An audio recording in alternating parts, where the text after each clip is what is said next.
നല്ല ഹെൽത്തി ആയിട്ടുള്ള ഓംലെറ്റ് ഉണ്ടാക്കിയെടുക്കാം. അതിനായിട്ടുള്ള സാധനങ്ങൾ നമുക്ക്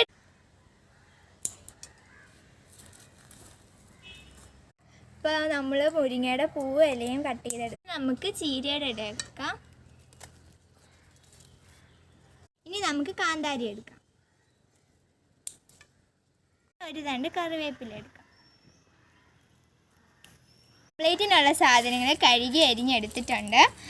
മുരിങ്ങയുടെ ഇല അരിഞ്ഞതും ചുമന്ന ചീര അരിഞ്ഞതും പിന്നെ മുരിങ്ങയുടെ പൂവും പിന്നെ കറിവേപ്പില, കാന്താരി, തേങ്ങ, സവോള. 4 മുട്ട ഇവിടെ എടുത്ത് വെച്ചിട്ടുണ്ട്. ഇനി നമുക്കിത് പൊട്ടിക്കാം.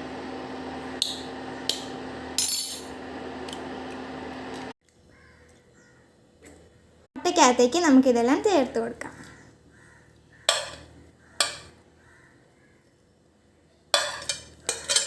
ഇതിനാവശ്യമുള്ള ഉപ്പ് ചേർത്ത് കൊടുക്കാം.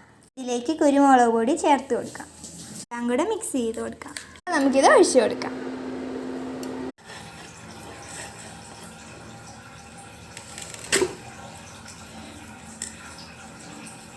അപ്പോൾ മുരിങ്ങയുടെ ഇടയാന്നോർത്ത് ആരും ഇത് ഉണ്ടാക്കാതിരിക്കല്ലേ. കയ്പൊന്നുമില്ല. മുടിക്കും കണ്ണിനും എല്ലാം ഇത് വളരെ നല്ലതാണ്. ഞാനൊന്ന് ടേസ്റ്റ് ചെയ്ത് നോക്കട്ടെ.